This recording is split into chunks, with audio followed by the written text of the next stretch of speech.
it's another side that like wants to take more, and wants to go that one more round, because like going in one more round when you don't think you can, that's what makes all the difference in your life. You know what I mean?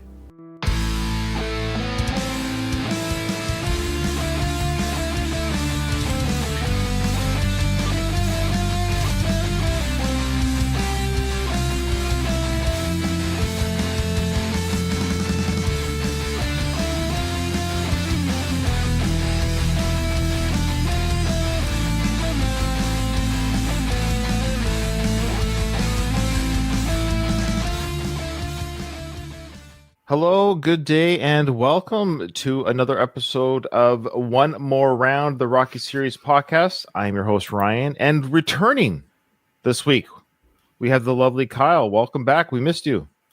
I missed you guys. I was walking downstairs to get my computer set up. I'm like, geez, I feel like I haven't podcasted forever. And I actually had forgotten that I missed the last one. I'm like, it doesn't feel like 2 weeks. And that's because it wasn't. It was been a long time. I always say how fast things go when we do our show bi-weekly, more or less, and I'm always amazed in a good way. Oh, we're here again, but then how fast 2 weeks actually goes. So it's scary. We want to thank Jared again for filling in for Kyle last week. Jared did a great job. He's got the great podcasting voice and great insights. Unfortunately, Katie's going to be gone for the next 2 episodes. So our viewership and our downloads will decrease quite a bit. Maybe I shouldn't have said anything because now people aren't even going to bother to download the next Is episodes. it really going to be? God, it's going to be a long time since know. Yeah. You know, we should maybe look into now with AI, getting like an AI Katie to just have some pre-programmed lines so we can have her say. I see my value. We prefer real Katie, but if you're going to ditch us, we got to have something to fill the gap. There isn't another Katie out there. You can replace a Kyle. You can't replace a Katie. That's true. She's got gaps. We got gaps. AI will fill those gaps. Yeah, it will fill those gaps.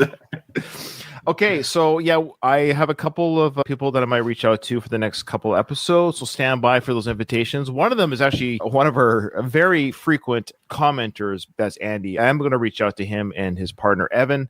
They run the Van Damme podcast on our network, and I'm going to see if they would be willing to fill in for one or both shows. One, because Andy comments so much anyways, he might as well just come on the show and tell us his thoughts live, and he's really great at what he does, and Evan will just rein Andy in. That seems to be Evan's job, so we'll see if they would be willing to come on. We'll make that happen.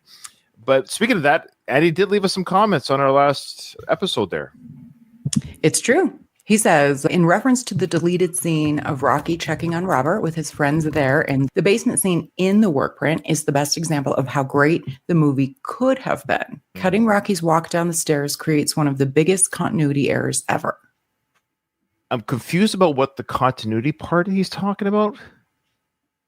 Because remember, the scene was just him going down to talk to Robert after Robert's. He thinks he knows me. It was that scene. Then he goes down to talk to Robert in the basement with his friends when they're listening to rock and roll music.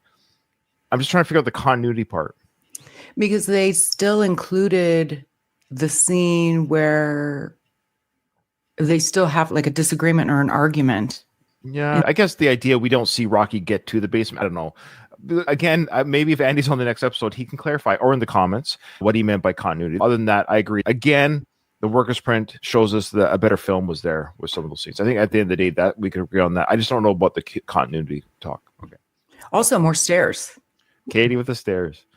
He then, in reference to the product placement that Tommy Gunn wore, this is wild. I can't believe I never noticed it. So, Kyle, Andy said that Tommy had a real business product placement on his outfit at some point in the film. Myself, Jared, and Katie could not, for the life of us, figure out what it was on our last episode. And we came to the conclusion that it might have been his pony shoes. Have you ever heard of pony shoes? I think so, yeah. Okay, we had never heard of pony shoes. Jared had heard of pony shoes, and those were actually the brand shoes that Tommy wore in the film. They're legit brand and boxer shoes, apparently. But we were wrong. Andy gives us the correct answer, and I'll give you a hint, Kyle. It was on his cap, his baseball cap. After Little Caesars. Yeah, Wow. Little Caesars. That's right. I always found that odd that he was wearing a Little Caesars hat. I've never noticed it before. Good God. job. Very good. It is. Yep. Yeah, we Okay. couldn't figure it out. We went the whole episode. So Andy came back and he told us it was Little Caesars. That's the answer there. If you had told me that clue, Kyle, last week or last recording, it's on his baseball cap, I probably would have said Nike, Okay, yeah. Adidas. I had to zoom in on the photo. Like, I feel like I've never seen this movie, or maybe only seen it once, like on a resolution clear enough to actually see what was on his hat. Mandela effect. Yeah, at some point watching that film, that stuck out to me. And I was always like, why did they pick Little Caesars? Like, why is that in there? And I think it was because, like, I didn't understand the idea of product placements yet. I didn't understand the heavy Nike product placement in Rocky 3, the Adidas product placement in Rocky 4. Little Caesars is odd, though, because Nike and Adidas are, like, at least athletic type brands. Yeah, Little Caesars Where- does stand out. Little Caesars is just really shitty quality pizza. So That somebody, Wasn't that- the boxers would never eat. They would never eat junk food. maybe probably. after the fight. That's their Yeah. celebratory. That's the Yeah, I guess. celebratory meal of the fight. Yeah. Okay. He says, in reference to Duke's long game, geographical locations, and more timeline issues. Did Duke set up residence and offices in Philly just for this scheme? I'm guessing the Kane fight. Oh, so for some reason, when he says Duke to me is Tony Burton. Oh, sure. No, Oh, George Washington. yeah. Of course. Yes. Okay. Reframe it for Katie's brain. This is No worries. George Washington Duke. Did Duke set up residence and offices in Philly just for this scheme? I'm guessing the Kane fight was at the Spectrum. He shows up at Andy's very quickly after the press conference. A scene showing Rocky and his family reunited would have helped here, along with a small time jump for Tommy to confront Rocky. It's all too convenient. I love how Yeah. all the major fights take place at the Spectrum. Like, why is I guess Tommy did train out of Philly, so the idea might have been like, this is Tommy's stomping grounds, just like it was Rocky's stomping grounds. He's Rocky's puppet, so of course he has to have his major fight there. Philly, you do have fights there. It's not like you wouldn't, but it is awfully convenient that you have all these major fights in Philly. This time, you actually have a lot of fights in Atlantic City, which is Mhm. just down the road from Philly. I don't know exactly how long Atlantic City is away. I think maybe it's like an hour or something. That makes more sense. You have a fight there or in New York. I think Philly for this fight is because Rocky is the draw. Rocky managing Tommy is Yeah. the big Yeah. draw for people. That's what tickets were already sold. Tickets were already Yeah. sold. You could make that argument for the Rocky universe that Rocky in this world, Philadelphia probably pre-1975 is not a major fight destination, but it became one because all these big fights took place in Philly. Mhm. Even though in Rocky 3, the Madison Square Garden was the first fight against Clubber, in Rocky fighting at like Caesar's Palace and places like that. But you could, I think it's like a legitimate good point that you can say that Rocky has made Philly a boxing destination in this universe. Not only that, just that this is a title fight for Rocky's robot. This is Rocky's Yeah. protege. Therefore, it only makes sense to have it in Philly, Rocky's hometown. Now, as to whether Duke set up residence or offices in Philly, I think the idea being that everything is Philly centric. So now George Washington Duke just happens to work out of there the same way that Apollo did for the first Rocky film. And then on top of that, yeah, the fight happens. They have that press conference. And they're already at Andy's bar with all in the same day. Yeah, Everything's just- exactly. Everything's just so close and so easy. And yeah. Yeah, that's honestly one of the reasons why Philadelphians love this movie so much, because Philadelphia is an often ignored city. It's a big major city, but it's sandwiched between New York and DC, which are both way more important and well known. So Philly's forgotten about a lot of the time. The idea of having this movie where everything happens in Philly and all the fights are in Philly, that's got to feel good if you're a Philadelphia viewer of this film. Yeah. certainly, Yeah. I would argue that Duke could easily be flying back and forth for all of these major events. Like from New York or somewhere like that? Wherever or- he lives, even Yeah, if like- he lives in LA, he could easily just be flying once a week. Yeah, like New Philly for York stuff. is 90 miles away from Philly, roughly. I know by train it took an hour and a half to get to Philly. Can you imagine Duke and Tommy on the train? Yeah, Yes. exactly. You could argue if the fight was in Atlantic City, you can get to Duke's within an hour. But I'm not saying that. I'm not saying that fight was Atlantic City. There's no evidence for that whatsoever. From what they show you, everything was in Philly. We're all led to believe it's Philly. It's all Philly centric. Yeah. Okay. Next comment there from me? Yeah, I was just making sure we addressed everything that he brought up. Yeah. Okay. Ooh, this is the best comment ever. He says, in unity for Katie's love of Over the Top. Katie, not a year goes by where I don't watch Over the Top on heavy rotation. It's horribly underrated. Get past the premise and it's very entertaining. What's Over the Top? Oh my God, Kyle. Shit. Kyle, are you joking? The arm wrestling movie? The arm wrestling No, I've never movie? watched it. I've never heard of it. Yes, you have. Kyle, this is an impossibility. He is a little bit younger than us. Don't forget, he is a little bit younger than us. It came out when I was 10. So also, it came out when I was like 1 year, because you're born in 75. It was like 87. I was 1 when it came out. Yeah. No, it was 87. So yeah, you were 87. You were Okay. Either way. Yeah, I don't know why I never found that at Blockbuster or something. Yeah. Because a lot of we were talking about The Breakfast Club on the other podcast, right? And that movie came out the year I was born, and I still had seen that. So I don't know how that one slipped through, because I would have loved to see an arm wrestling movie as a kid. It was on heavy rotation on TBS or TNT or one of those channels a lot. I watched it on TV a lot, but it's Sylvester Stallone. It gets made fun of a lot because it's a Canon movie, like the production company Canon, that's notoriously bad. And it's not a good movie, but it is so good. It's one of those. I have tomorrow off, so maybe tonight I will watch Over the Top. Report back, because I would love to hear. Ryan lost respect for me because I truly ironically respect for you. Hey, Kate, not ironically love it. I'm sure he didn't lose respect for you, but we just never had respect for you. Yeah, it's true. That's right. Thank you, Andy. I love it. Yeah, there's more coming. Just brace yourself. The thing is, I probably am in the unsilent minority, or whatever that is, the unsilent majority, whatever Paulie says. This is very confusing. Yeah, yes, we're the unsilent majority. Yeah. Objectively, you're right. It's not a good film, but that's the problem with that film. And I don't want to over talk about this film, but I love bad films. I'm not a snob. I can have fun with a bad film. For some reason, that film just rubs me the wrong way. I don't enjoy it. I don't enjoy the arm wrestling sport. I don't enjoy the real arm that breaks.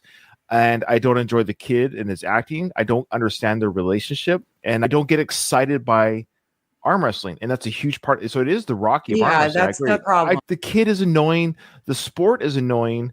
And then we see a real arm break in the film. And I just don't like that. Like arm breaks in real life? Like by accident in the film or something? Yes. There's footage from a real like arm wrestling competition in the movie. Yeah. But you hear a snap and someone's like, if you aren't looking for it, you won't notice it. Oh, I wasn't looking for it. I noticed it when I did a rewatch right away. They do film real arm wrestling events, and there was an arm break that they kept for the film. I'm like, why would you keep that? It's quite. Hey, can I share one of my guilty pleasures? My guilty pleasure is watching those slap competitions where like people slap each other in the face. I knew Brian was going to die. You're the opposite. I love it, man. It is so hilarious. Men doing it, women doing it. It is like seeing the chalk go off like their head. So you're the audience. I know there's an audience. Okay, there's a huge audience. It's a big sport. Stand there, get your head. Oh, watch my face get kicked in. Rocky would be awesome at the slap competition. He'd be undefeated. Yeah, he would. Now that is something I don't get. I don't understand that. Yeah. Okay, moving on. Ooh, we have one from our favorite Italian Australian, Eccentric Views. I collect those Rocky figures and have a bunch of them. So there's collectible figures from the Rocky franchise that were made. Wasn't that like on the old pod, or maybe it was this podcast? They were selling toys like recently from the Rocky, like this Trans Am. There was like one of those. And we were like shocked that they were still selling Rocky related stuff all these years. Yeah, I bought the Trans Am. Okay, yeah. I didn't even realize that they had the figures. Like there was a Rocky, there's a Polly, there's a Santa Polly. There's a Polly with a Santa outfit. I collect those Rocky figures and have a bunch of them. I almost bought the Polly figure, which now sells for about $2,000 in Australian dollars. Katie, I also love Over the Top. It's one of my favorites. I want to back you up here. Sly was at his hottest for sure. It's a great father-son story with a fun 80s cheese, some great action, and an awesome soundtrack. It's an underdog story, essentially Rocky, but with arm wrestling. Thank you, Eccentric Views. I'm just going to take the silence supporting me as the louder voice. Okay, yes, talk about the silent majority. The silent majority are on your side. That's the whole premise behind the silent majority. Richard Nixon always talked about the silent majority. That like there's all these protests, like Vietnam protests and all this stuff, and he would contend that's the vocal minority. That in fact, the great silent majority is okay with everything he's doing. And you can't prove that. It's just, Yeah. You can't prove a negative. You know what Polly says? I'm the unsilent majority. Yes, I love Polly. The guy's not that stupid. Yeah, he has a good brain, terrible liver. All right. Yeah.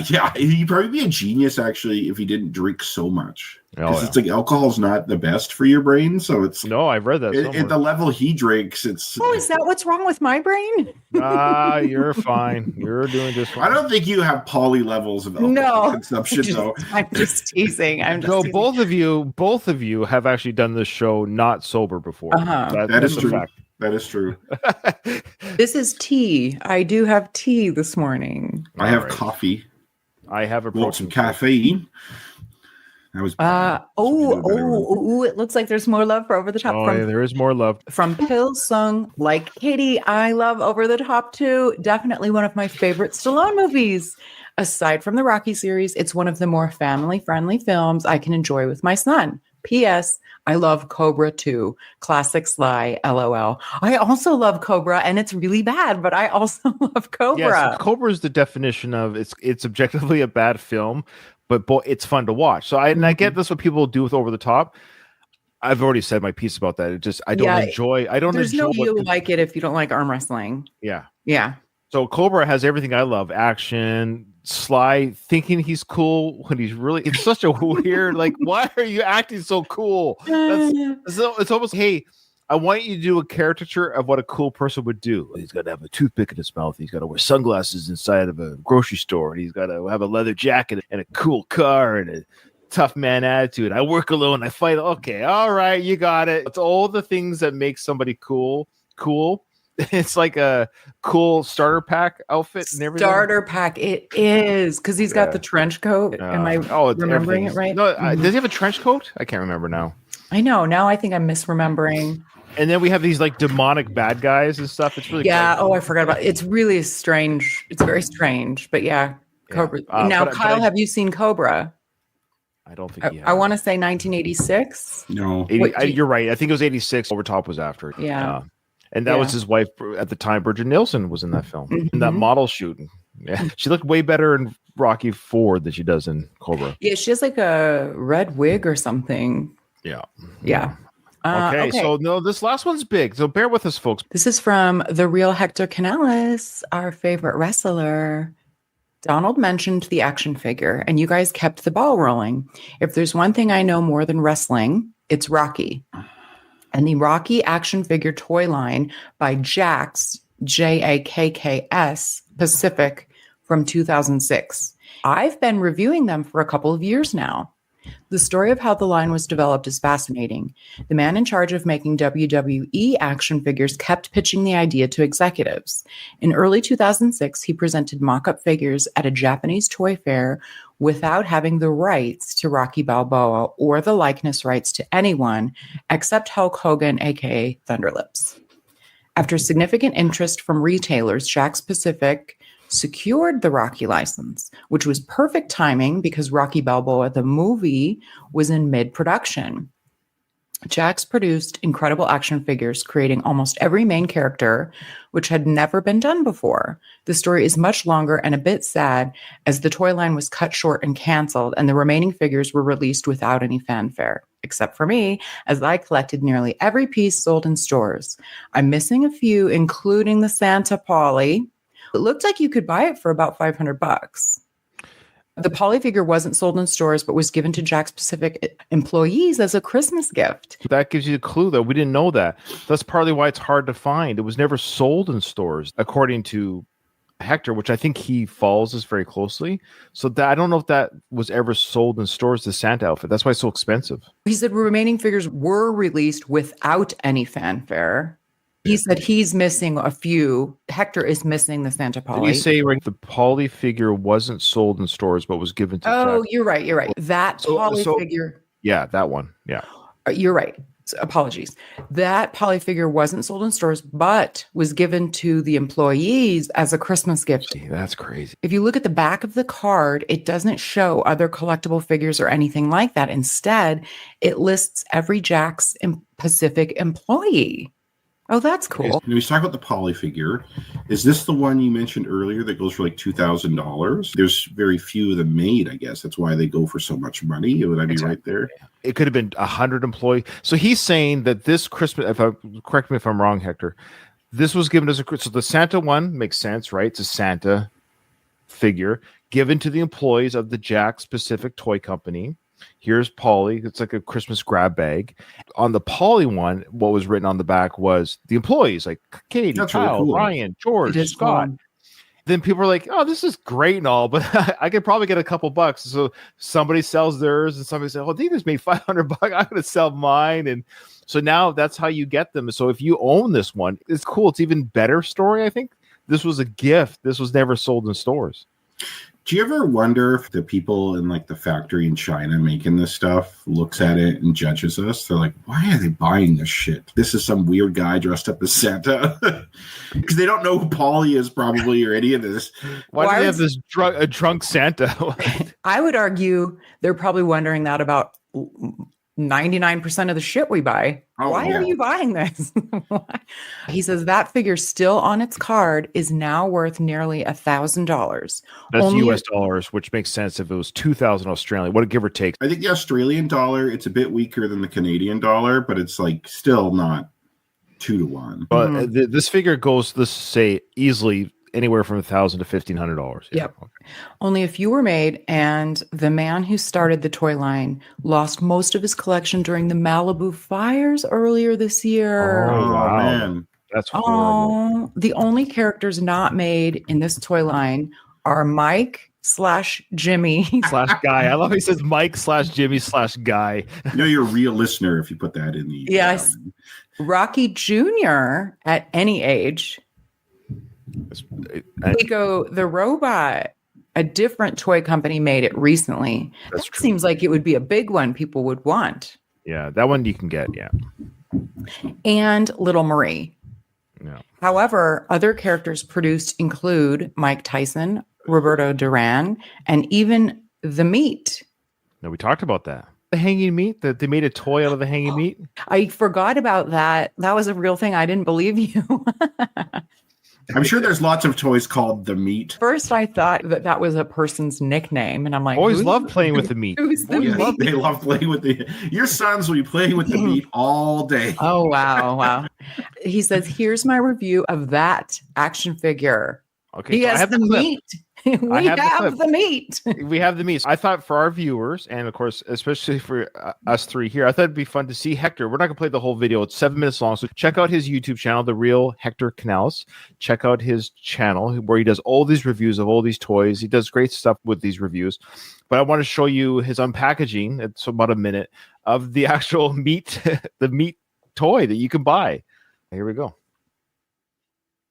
Oh my God, this is so bad. That meat go bad? And here's the meat. We've already looked at the packaging on the previous figures, especially on the Rocky Balboa. So that's Hector's voice. Hey, Hector, here you go. I So can't let's believe just they look at made the this. front of this packaging. You've got great display of the meat, and he comes with the slaughterhouse jacket that Polly wears. At the bottom, we've got little sticker that says the meat versus Rocky Balboa. That's fantastic. And then on the side, you got a picture of the meat. On the back, you have the prototype picture of the meat, which looks pretty gruesome. Then you've got a bio for the meat, telling us not too much, but enough, and actually making this side of beef a character in the movie. And here is the meat out of the package.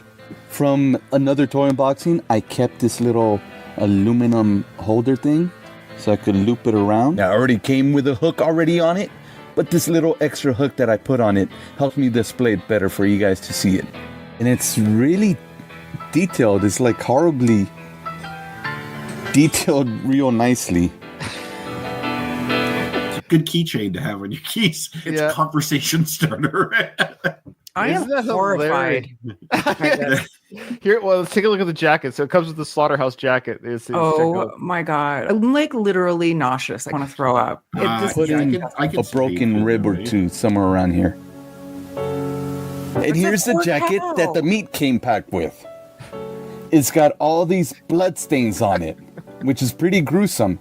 It's got all these other marks on it as well. Is it yellow? Why are those stains yellow? This is the worst toy ever made. Okay, I just want to see if Hector does. Oh, there's Paulie.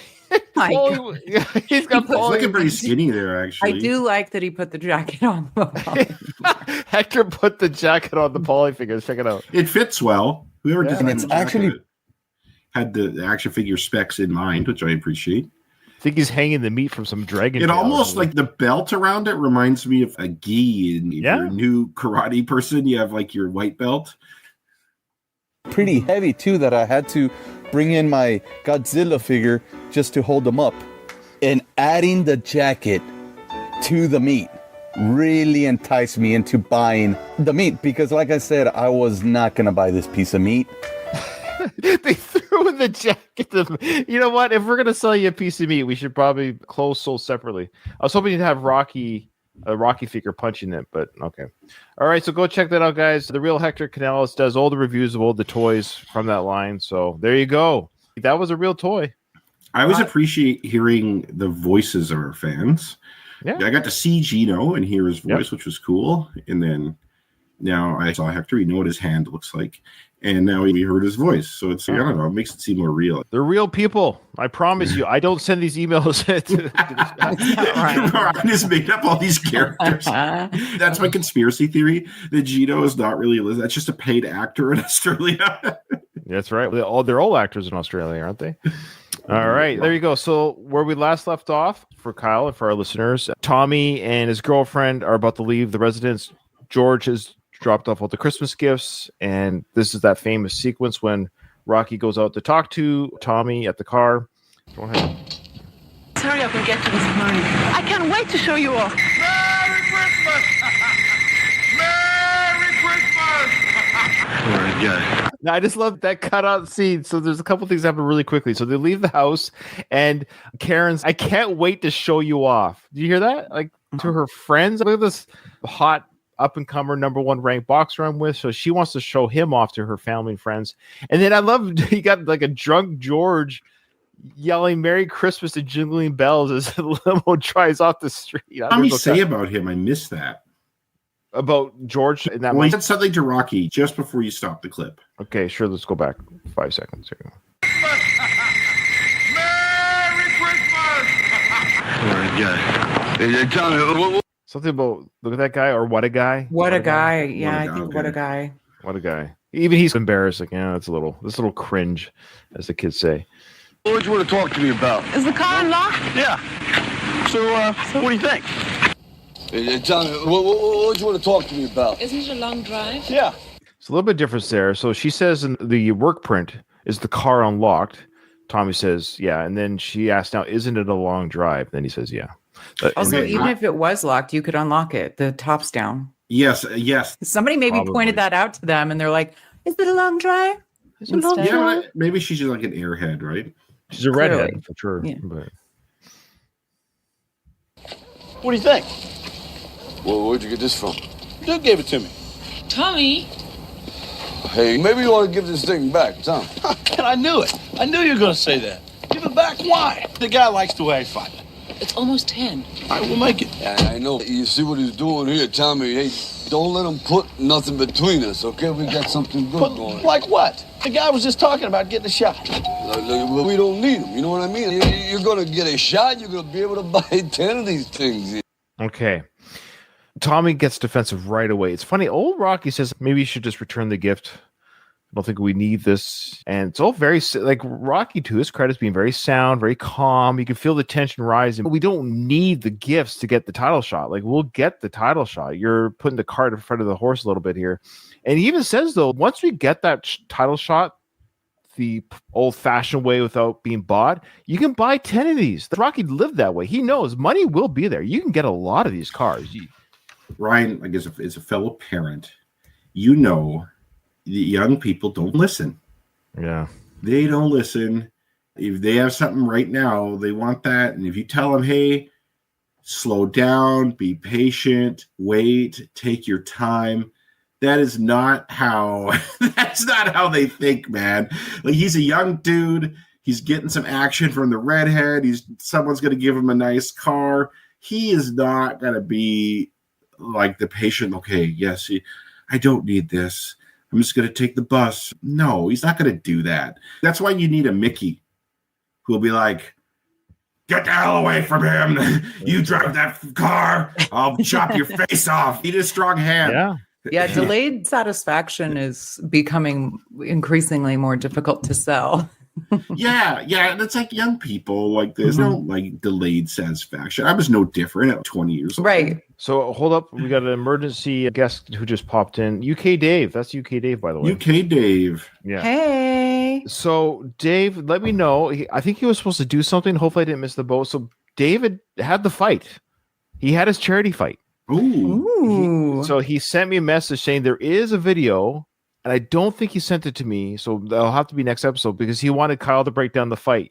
He said it wasn't going to be much of a breakdown, apparently. Like last night. Did you win? Would you fight, Dave? What happened? What happened? I would love to break down your fight. Send a link, and I'd be happy to do that. Yeah, so I don't know if he has it ready to go now. We could do it on the fly, but if he can't, it's fine. We can do it next episode. But David fought. The important thing is he did it for charity. Charity hurts sometimes, and it is nerve-wracking fighting. I haven't fought a ton. I've fought in like a karate tournament, stuff like that, but it's scary. I couldn't do it. Yeah, it's a win or lose. Like, I have admiration for anyone. He lost. Going back in the ring with him, kid. Yeah, I think he lost. I think it was a lose. It happens, David, man. It happens. It does. It happens to Tyson. Tyson lost. Don't worry about it. Oh, he's waiting for the video to come through. So he doesn't have it yet. Okay. I still get nervous watching Rocky movies before his fights. I know the outcome, and I still get nervous. It's weird. Yeah. We look forward to David. If you're okay with us watching it, maybe having some fun with it, we'll love to do that. But like Kyle was saying, yes, in all seriousness, good job. You did it for charity, and you did. But took guts getting to the ring. Yeah, it's good job. Okay. Yeah, not a lot of people are willing to get punched in the face or the body. Nope. Or the balls. That's actually, I have seen this one video. Oh no! Here we go. Is this an alternate take on the slap fight? Okay, we'll talk after the show. Yeah, okay. Rock, when you gonna wake up, man? We're watching the parade go by. What parade? What are you talking about? The What big parade? time. Man, the way I'm going, I'm not gonna get a shot at the title for a long time. This is Man, time. I've got a perfect record. I'm 22-0. At this rate, Tom, you just said you have had 22 fights in 3 months, and you're number one now. What rate are you talking about? This is the fastest rise of any boxer I'm aware of. Am I crazy here, Kyle? Is this not a fast rise? 3 months or whatever, 22 fights. This is impossible. He acts like he's 32 or something. Like he's Rocky's age. He's 19, maybe 20. He has 22 fights, undefeated. You're in the conversation. I think, though, there's more than just a good record that gets you a title shot. And that being said, though, Rocky has the influence where he could probably arrange that. But it seems like in this universe, Duke has the power, right? Duke owns the top fighters, specifically Union Kane, the champion. So from Tommy's perspective, it makes a lot of sense cozying up to Duke to get that title shot. Yeah, he's been duped by the Duke, but it's understandable. Like, it's not crazy. Oh, sure. Yeah. I remember, for example, at 23 years old, finishing college and thinking I was really behind because I started a few years late. I'm like, I'm already 23. Yeah. And now I look back at that and, oh my God, you're so young at 23. But I think it is common to have that feeling like things are going by too fast, or you have this timeline in your head when you expect things to happen and it's not. And so I think Tommy's a super normal person here. I actually think the way it was written here is like totally believable. Rocky isn't really offering anything specific. He is not sharing with Tommy, here's my plan. He's just being vague. And I also am annoyed by the girlfriend, Karen, or whatever her name is. Karen, yeah. Yeah, being, come on, let's go. It almost reminds me of a child. Yeah. When a child's bored and they want to leave. And she's a spoiled brat, and she's a paid mistress. Yeah. Yeah, and she doesn't like Rocky. She's probably told not to like Rocky because Rocky's the enemy. Not just that, she was probably told to get Tommy out of there quick. Sure. Rocky feels rushed, so you're probably not going to hash out the specifics here. But to Katie's point, I think that Rocky could have at least said, hey, you know what? Let's sit down. I know you're leaving for this party now, but let's sit down, obviously, between Christmas and New Year's. Let's map out a path of getting a title shot. Instead of being like, it'll come eventually, you'll be able to do this. Some vague thing like that. I agree. But even up until this point, clearly Sure. Tommy has probably been saying, like, because he keeps saying, when am I going to get a title shot? Am I going to get one now? And Rocky's like, sure, yeah. Yeah, it sucks. One of these days we'll go to Disneyland. When are we going? When are we going to Disneyland? Louis brings up a good point here. Louis says, he says here, Tommy is done with slumming it. He's clearly already a top contender, and it isn't a situation where he's getting now what's this word, a Pyrrhic victory? Do I know? Yeah, I don't know. Yeah, that's a big word here. Yeah, I'm like Rocky. I dropped out of 9th grade there. Pyrrhic. Pyrrhic sounds like a proper word. I don't know if it was a misspell or if it's some sort of like. We're just ham and eggers over here. So he goes on to say that will harm him later. So Rocky doesn't intend to, but he's essentially living vicariously through Tommy taking on the role of Mickey. So I agree. That's the problem with Rocky that he fixes later when he trains Adonis, is that he hasn't found himself yet as a trainer. So he's relying too much on Mickey when he's Rocky. If he allowed to be more Rocky and use Mickey-isms, but trust himself as a trainer, I think he could have been a better trainer at this point, but he just wasn't ready yet. He even said, he admitted, I'm not a trainer. No, that was the other guy. I'm just the trained guy. So even he recognizes his own inability. He gets there later, but Tommy goes into the next, right away. Where's the money? Where he's focused on the bling. He gets a taste of it because he's got the girl, he's got the car. What does Tommy want? More girls, more cars. Where's the money? Where? Man, we haven't made any serious money yet. And we won't without the man. I ain't talking about the money. Look, the money is gonna be there, but I'm talking about your rep, Tommy. Don't sell out, we don't need this guy. Listen, Duke is a wonderful man. Put the top on. Hey, forget about the top, would you? I'm signing papers with the man tomorrow. Oh, listen to me, Tommy. You sign them papers, you're like his property, so you got no control. This is a dirty business. This is Sly telling the audience what he feels the boxing business is in 1990, is my understanding. Additionally, this is probably just like a device for this scene, but this is Philly in December. The top would not be down. I feel like he wanted to keep it up just because she told him not to. Yeah. So Louise tells us a Pyrrhic victory, that's Pyrrhic victory, equals essentially winning a battle to lose the war. So back to his original comment, he says he's clearly already a top contender, and it isn't a situation where he's getting a Pyrrhic victory that will harm him later. Boy, Louise. Wow. Look at you with big words and everything. Okay. Now, so again, this is Sly's statement about the boxing industry at this time. Especially since Duke is based after Don King, who is a notorious, well-known scumbag. So clearly this is Stallone's way of saying the boxing world's corrupt. And I don't think anyone would disagree with that. Anything that's a big business has corrupt people. Like anything with a lot of money is going to attract a certain kind of person. Wall Street, big corporations.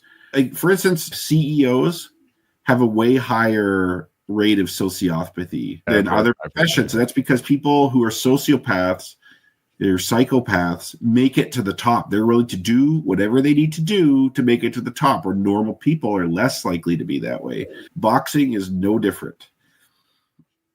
That probably explains my lack of success in life. Same. Yeah, I'll go with that. Yeah. Bullshit, guys. You guys are successful.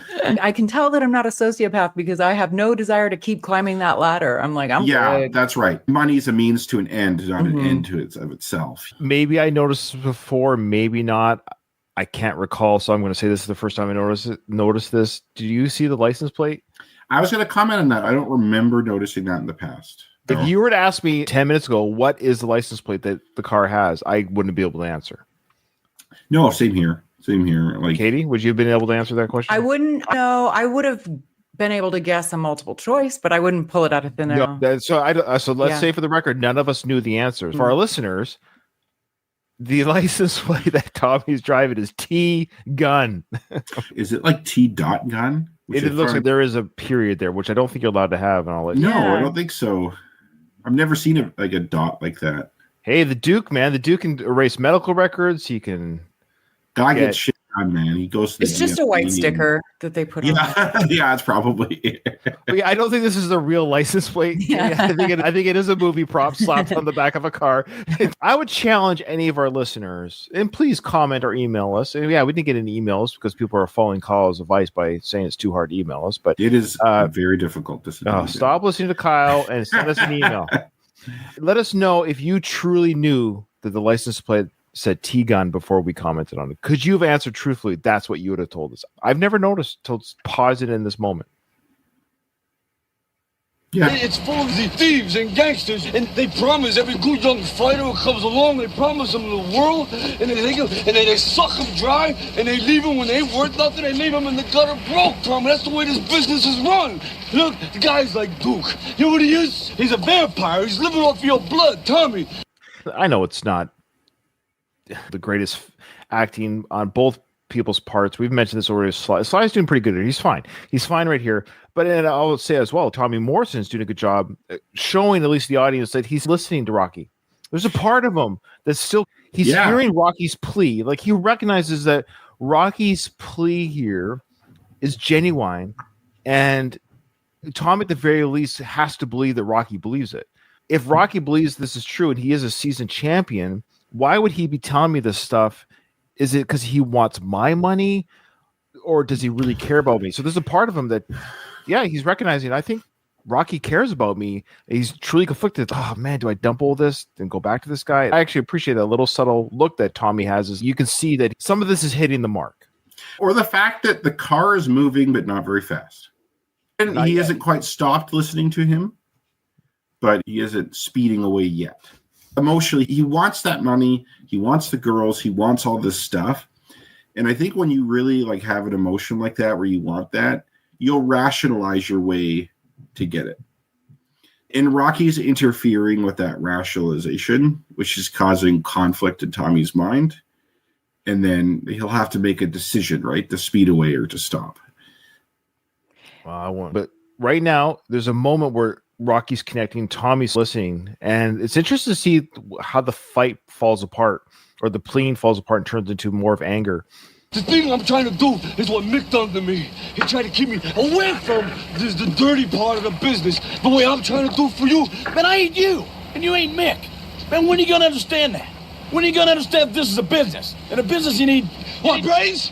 You said that, not me. Is that what you're saying? You're saying I got no brains? Look, Rocky, you took me as far as you could, but Duke gave me my title shot. You didn't. Was Tom going to say the word brains, or was he going to maybe say something to the effect of business savviness, maybe? Or what would have Tommy said had Rocky not assumed right away? Because Rocky steps on it before he even gets it out. Brains? You saying I don't have brains? There's a slight hesitation. I think Tommy was going to maybe say, you don't know the side of the business, Rocky, or something to that degree. I don't think Tommy knew what he was going to say. That's the vibe I got from that. I don't think he had brains in his head and was hesitating to say something else. It's not the vibe I got. And I could be wrong. It's just my interpretation. But no, I think it's just as easy as that. Yeah, because there's no indication we know what he was going to actually say. Like you could say business acumen, something which I don't think is a word Tommy would use. But yeah, Tommy was going to insinuate that Rocky is not up to the task, which she does say later. He's not wrong. This is a business. They're both right. Tommy's right. This is a business, and Duke is getting me, what I need. You're also right, Rocky, that you were shielded from this side, this ugly side of it by Mickey. But you know what? You're not Mickey and I'm not you. They're both very right. You know what I would have said in this moment if I was like really pissed off and wanted to hurt his feelings? Because Rocky was like, they'll leave you in the gutter broke. And they'll be like, Mickey must have not done you that much good because look where you are despite him helping you. Good you're in the point. gutter broke. Oh boy. Oh, you didn't have very good business sense, did you? You lost all your money. Yeah, exactly. Like, why would I trust you to run my business when you got good point. I think you guys nailed it. That's what he was thinking. You're back where you started because he says here, you took me as far as you can go. Boxing wise, great. I am the best boxer I ever could have been thanks to the training of an ex-champion who beat Drago and Apollo. Awesome. However, on the business side of things, you're living in the slums and I don't want to live here. He's saying if you want to keep trading me, then do it. If you don't, honestly, like I think Duke's a prick. I can understand why Rocky does not want anything to do with him. Of course. But it's like, yeah, Stallone is a trainer. He's not a manager. And I don't think he's really keeping him away from that much. Like, by keeping him away, what he's really doing is just totally isolating him from everything, but then not actually fulfilling that role himself. And to be fair, neither did Mick. Right. Other than giving him hand-picked matches at Rocky up to in the beginning of Rocky 3. It's the only managerial move we've ever seen Mick do, because the first two fights against Apollo were all Apollo. Mickey had nothing to do with setting those up whatsoever. And in fact opposed it just because he thought Rocky was unhealthy. So I don't know. Like, I don't think he learned much from Mickey in terms of managing either. Like, he says this dialogue about Mick keeping him away from all this stuff, but you don't see that at all. Yeah, and we don't really see who his manager. We assume there was one in Rocky 4, like a manager of sorts. He managed himself. Just like I think he's self-managed. Okay. It would make sense if you had someone like Duke take the role of manager. I think Duke knows that boxing business. He's respected in that. He has a good head on his shoulders. I still don't know if Duke could get him the title shot, but you just need someone else. If you're not going to put Duke as in Tony Duke. Yeah. Like, you need someone else. If you're going to say stay away from George Washington, Duke, great. But unless you're willing to actually step up and be a manager, I could see why Tommy's doing this. I think one of the things that kind of irks me about Rocky movies is that manager and trainer are one and the same, and they are two different roles. Yeah, totally. You have to take each scenario and answer the question, who is managing who? So Rocky 4, Rocky was managing himself. It's unclear if you look at it as a whole, like what each one does, but just in Rocky 4, he managed himself. In Rockies 2 and 3, he was managed, or Rockies 1 through 3, he was managed and trained by Mickey. You know what I mean? So in this film, Tommy's trained by Rocky, managed really by nobody, because that's where Duke steps in. He says, there's no paperwork on this guy. He's not your manager. You're not in business with Balboa Productions. You know what I mean? Like, yeah, okay. So now Rocky will continue his plea. And if you want to keep training me, then do it. If you don't. But it's my where's the house. Do you think he's going to make a full stop at that stop sign up there? Yeah, it looks like there's a brick wall there. Does he smash through that wall? I can't remember. Let's watch here. Oh, there it is. Okay. Yeah, he ran stop sign. The law. He broke the law. Where's the cop? Where's the cop that said he'd give Rocky a speeding ticket for running? Where's that cop? That was a complete 180, purposefully probably in the script, that it's my way or the highway. And all of 3 months ago, I'll do anything. I'll do anything you say. Yeah. Lots changed in 3 months. He's got Karen. He's got a personalized license plate with a nice He's kid. sedan. It's like when kids want a dog. Yeah, I'll pick up the dog's poop. I'll take it for walks. I'll do all of this stuff. So 3 months later, I'm not doing any of this. Louise is saying, very accurate, Kyle and Katie. How could Tommy legitimately trust the business aspect of this relationship when Rocky has the same people around and the same behavior he had when he lost his fortune? Yeah, I agree. And Louise thinks that Stallone during that car sequence played it hilariously desperate. I would say it wasn't bad, Louise. However, I will say that the scene with him and Adrian coming up when he's frustrated and angry and he throws his jacket on the ground in frustration, I think that's one of the worst acting, ironically, in this film by Sly. It's hard to pinpoint why. It's just a flavor that I have when I watch it. Tell me if you can see what I'm talking about. When he tells Adrian, I see where we are, Adrian, he slams his jacket on the ground. Something about Sly's delivery of that It's Oh, cringe. interesting. There's something weirdly. That's the hilarious desperate. That's a great way of putting it, Louise. So I'm stealing that from Louise about the previous scene, but I'm using it even further on that scene. Hilariously It's interesting. desperate is a good way to put it. I agree, Louise. This scene in particular, I like the desperation that comes through, but Yeah, I thought it was okay. But the intonation of like his, again, it's like he's overdoing the Rocky accent. Yeah, it's worse coming up. That's what I'm trying to get at. I think it's even Okay. worse. I think it's even worse in the car scene. Okay. Yeah. So now, of course, the car screeches away, and I guess the stress of the moment combined with the squealing tires is now showcasing head trauma. We're seeing as an audience that's affecting his brain injury. If that little moment there causes this reaction here, boy, he sure was able to handle that fist fight later. You know what I mean? Yeah. You'd assume bare knuckle fists hitting you in the face and head with lights and people cheering around you didn't cause any of the. There are a few moments within that scene where he sees stuff. I guess so. I guess sure. Because he seems very debilitated here is all. But Yeah, who knows? So I was just thinking maybe the fight, like if you have enough adrenaline kick in for that fight. yeah, it's true too. Adrenaline. Yeah, it's a different drug going through. I ain't a doctor. But I think it's No, but just being you're right. triggered here. It is true. Yeah. It's just to remind the audience, hey, remember why he's not in the ring? Because of this. Good point, Ryan.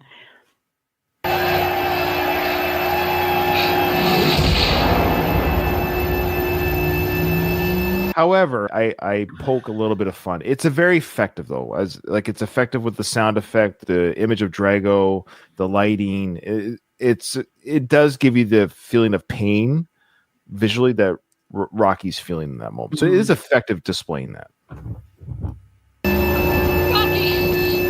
put on your coat. Just put on your coat. Come on, it's not worth it. Adrian is worth it. He's just confused. You don't see what's happening under Yeah, I do see. What are you twist around my duke. No, it's you, it's not him. You can't live backwards. Come on, you can't turn back the clocks. We live now. We live here. Hey, Adrian, I know where we live. What do you think? I'm stupid? I'm not as dumb as you think I am. Okay, this is a great little kind of underlining character arc that's investigated throughout the films. Remember in Rocky 2 with the commercials? Oh, I'm gonna punch you. I just talk this way. So it's actually a nice little byline that exists in some of the films where the character, he recognizes that he sounds punchy and he comes off a little bit slow or he says things a little bit differently, but he's self-aware enough that he thinks, not necessarily accurately, but he thinks that other people thinks that he's not bright, that he's not the brightest. And even though he's not necessarily, but he actually is self-aware enough to recognize he might not be the smartest guy in the room. But now I feel bad that he thinks Adrian has ever felt that way. He's still stung. It's his insecurity, right? He always thinks he's dumb. Like from the first film, I'm dumb, you're shy. Yeah. And I think he feels hurt by what just happened with Tommy there. Feels rejected. Like you have, I guess what they call now rejection sensitivity. Like you're feeling rejected there. You feel down on yourself, and now you live in this neighborhood. And then Adrian's trying to help you, but she's saying, hey, you don't get it. It's not like this. When you've just been rejected, you're going to feel like that's not her trying to help you. That's her criticizing you some more. Okay, and it's like you're going to lash out and say, hey, I'm not stupid.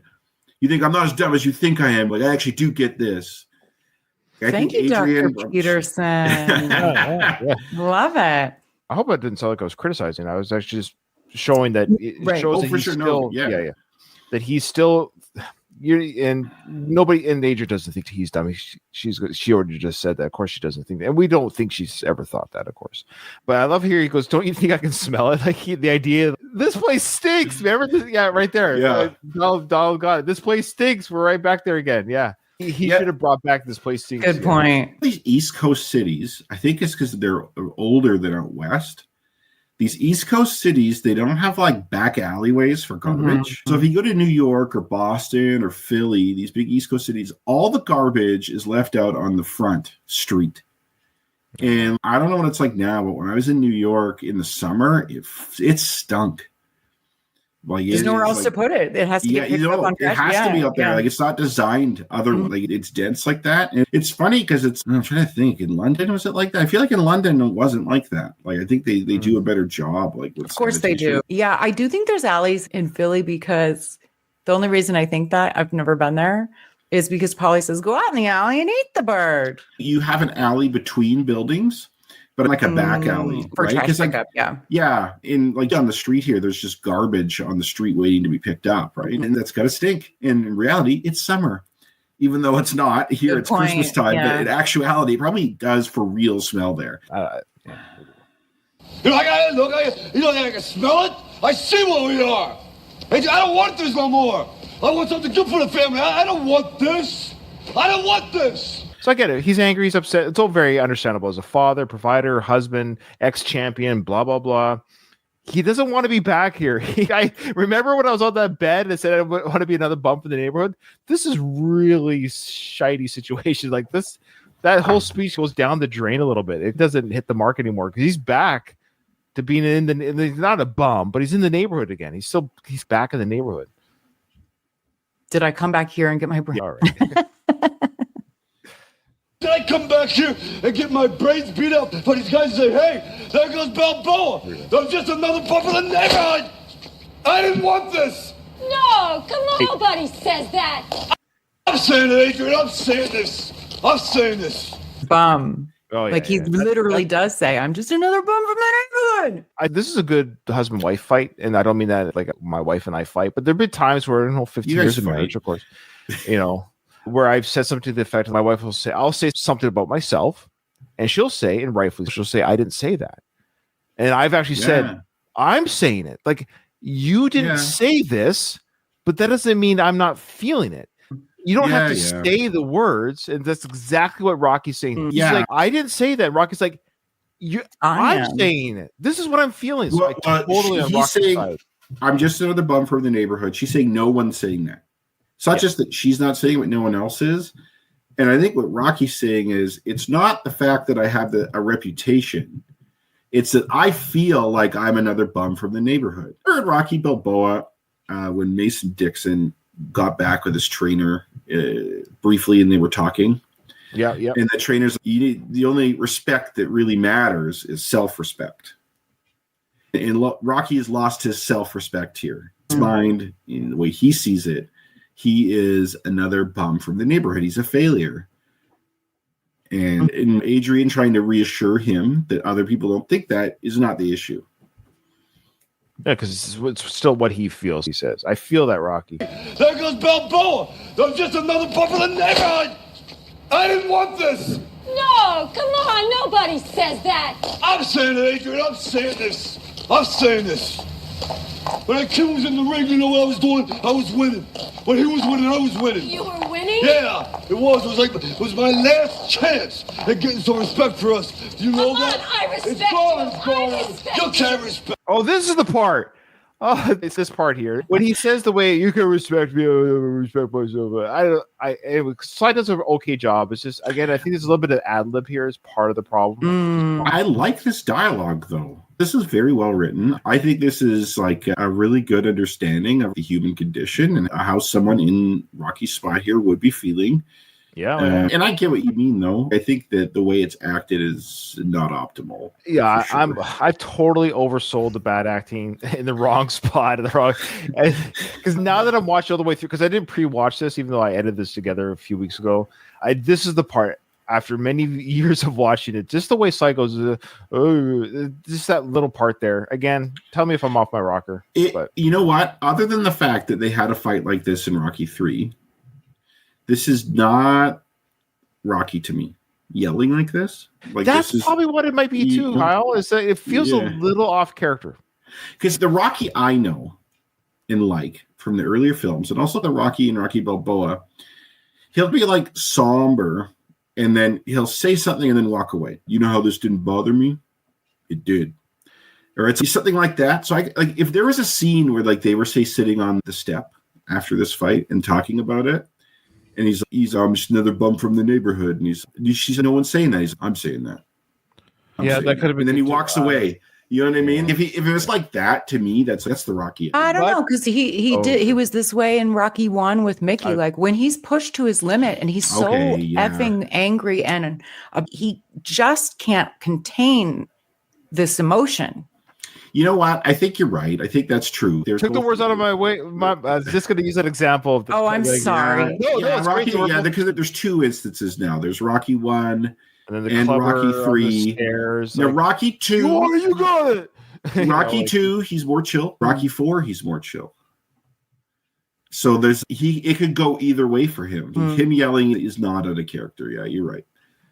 But generally speaking, though, yes, he's a lot more calmer, subdued, and stoic than. But when things boil over, like talk dirty to my wife, come to my house and try to pick up some glory days for my good fortune after 10 years of being ignored. So things will boil to the surface. So it takes a while to get there, but boy, he does. But he gets over it quick after he's done. Good point. He gets it out. Adrian lets him get it out, but she does push back. But she's about to do the best, I believe, and I've said this before, I believe this Talia Shire Adrian scene is better than, it's better than the beach scene. It's better than the Rocky win moment. Because to me, she's fighting for her family, not just trying to. I love the win moment in Rocky 2. I get it. But now she's saying win for our family. To me, this is the most emotional scene because now Adrian's not fighting for Rocky to get the championship, to win a fight, to be there for the fight in the ring. She's now sort of saying, Rocky, I need you to fight for your family. So I think this is the best monologue coming up from Adrian. You were winning? Yeah, it was my last chance at getting some respect for us. Do you know that? I respect it's gone, you. it's gone. I respect You can't respect me. Yes, I respect I do myself. respect No, you you. can't do it. I I'm telling you. Right there. Yeah. Yeah, I found it. I found it. That's the part. I knew once I saw the moment that Rocky or Sly does this. No, that's justified. That is justified. Thank you. That does I suck. knew it was somewhere. I was like, this is driving me crazy. I sound like a moron. Well, more than Asian. I was like, I know there's a moment in this sequence. I respect you, Ryan. I respect you. No, you don't respect me. No, you don't. Okay, let's just go back just so you can see that in full sequence again. Now you know what the scene. I knew there was a moment where he acts really weird about. Here we go. You know that? I respect it's gone, you. it's gone. I respect You can't respect me. Yes, I respect do myself. No, you respect can't do it. I I'm telling you. don't. All those beatings you took in the ring. Here we go. I Here we took go. them with you. I know how you feel. I know when somebody like Tommy comes along, you feel alive. But he's not you. He doesn't have your heart. All those fighters, you beat him with heart, not muscle. That's what Mickey knew. That's why you and Mickey were special. But Mickey's dead. If there's something you want to pass it on to your son. For God's sakes, your son is lost. He needs you. I know Tommy makes you feel great. He makes you feel like you're winning again. But you're losing us. You're losing your family. Losing you. You know, I don't want you to have the best. I'm the best. Losing you? I'm sorry. It was always you and me. It was always you and me. Okay, so the workers' print added something that I wish they kept in the original. Number one, is not this the best scene? Like, I'm honestly. teary-eyed. Yeah, Adrian, or Talia gives a really good performance. Yes, it's an Oscar-worthy Saves the performance. scene. Yeah, like I get the tingles, hearing that. Like my eyes are watery. I know. I saw you, Kate. It's beautiful. I love it. Okay, so now you're going to hear the audio listeners, of course. You're going to hear the quality sound change. That's because that's the workers' print. Now, it does tie into the very end. But Rocky said, I was going to lose you. He's now just broken out of his fog. This is the moment he breaks out the fog. He finally understands, this whole time I've been losing my family. He's dumbfounded. But that's it. No more. He's not going to do this anymore. But it took this moment. He's actually legitimately, I'm losing my family. Anyways, and then he says, it's not clear what he says, but Adrian says, I have the best. He says, I want you to have the best. Oh, then she says, I have. Isn't that a beautiful moment? Yeah. That was taken out. Why was that taken out? I don't know. Yeah, and it makes sense. I think as from a guy's perspective, we provide a safe home for you. We provide you with things that you want, especially his generation. But I think men in general are like this. And so it's do. If you're not providing, you feel like a failure. And she's, you know what? There's more to providing than just money. It helps. It helps. But also, you know what? They're not homeless. No, they're not. They're living in like a normal house. Yeah. It probably feels like shit compared to the house they just lived in, granted, but sure. He makes you feel like you're winning again. But you're losing us. You're losing your family. Losing you. You know, I don't want you to have the best. I'm the best. That moment there when she's the way Talia acts that part, I have her voice cracks cracks and it looks real. And I don't know why they cut that out. Why would they take that away from her and us as a viewer? When he says it's always been you and me, it makes that even more meaningful. So they should have kept it. Yeah, odd choice by director John Avildsen or Rocky or Sludgies. There's something about Always Been You and Me that bugged me for some reason. Okay. I don't know why, because it's actually not bad, but it's almost like he's still not thinking of his son. It's always been like I wish he would have said something along the lines of our family is important to me, not just you and me. But I get it from the same thing. It's like their history extends farther than that too, right? Yeah. And that I don't know. This is me being picky and weird. No, that's fair. You're picking weird. It took me forever to get to my worst part of the scene. I heard it too because you're losing your son, and then Rocky's focused on his relationship. But it really is always with Rocky. It's Rocky and Adrian. Your family. Yeah. She does tie it off with you're losing your family. Yeah. But in previous times, she's said you're losing your son. I don't know. At any rate, I'm not married, but I would imagine like that the partner relationship is more important because the kids are going to leave. It's always you and me. The kids are going to leave. At the end of the day, yeah. That's how I feel too. Is I chose my wife, and even though I chose to have kids, they can choose to I'm done with you, Dad, or whatever. Different relationship where they go live their life. Like I love my partner, and I have no plans on leaving her. If our relationship went down a certain path, if there was some weird hypothetical situation where you had to pick between your partner and your kids come first. I see that point of view. I guess I was just meaning it's very in keeping with Rocky's love for Adrian and that they're so rock solid that it's never even a question that he would have to choose. Yeah, and it's a false choice. There is no you don't have to choose between them in reality. It's like they're both there. You're a unit. You're a family. But it also tracks that he's always had kind of a complicated relationship with his son. But Adrian, it's so clear and simple with Adrian. He clearly loves Adrian more than his son. Yes. Yeah. I guess it's a different kind of love. I mean, I have adult children and we have an amazing relationship. These are the kids from the divorce. So we have the best friendship. We're like friends. And I mean that with the powerful part of a friendship. Like we're more than sometimes I forget they're my sons. We're just so close. We're just like guys, and it is really neat. And then my other 4 kids at home. Yeah, I guess what I'm trying to say is regarding it, but at the end of the day, like I'm glad that scenario will never come up where I have to choose a relationship with Becky and my 4 other kids. It'd be horrible to have to make that choose a side, Dad. What are you guys doing to me? But yeah, so no, love everybody. That's all I can say. Love everybody as best you can. All right, that's it. That's all I got. Okay, so remember, Katie won't be here for 2 more episodes. So please don't stop listening. We might still have good things to say. And we're going to get some guests, co-hosts to fill in. Nobody can replace Katie. They're just there to help. So Kyle and I can bounce off ideas of other voices. And Kyle has homework. You have homework. What's my homework? Remember? Over the top. Report back. Okay. Yeah. Katie, I just want to tell you, I think going to Central America to drug mule is bad judgment. I think you should reconsider. But whatever you do, be careful. There was a woman who was just caught at the border with. Did you hear about that one? No. Did she have a bunch of stuff in her prison purse? It wasn't in her purse and it wasn't in her mouth. All right. I said prison purse. I missed the prison. Oh, I've never heard that term. Okay, fair enough. Yeah. All right. So with that, this episode is over. I didn't hear no bell.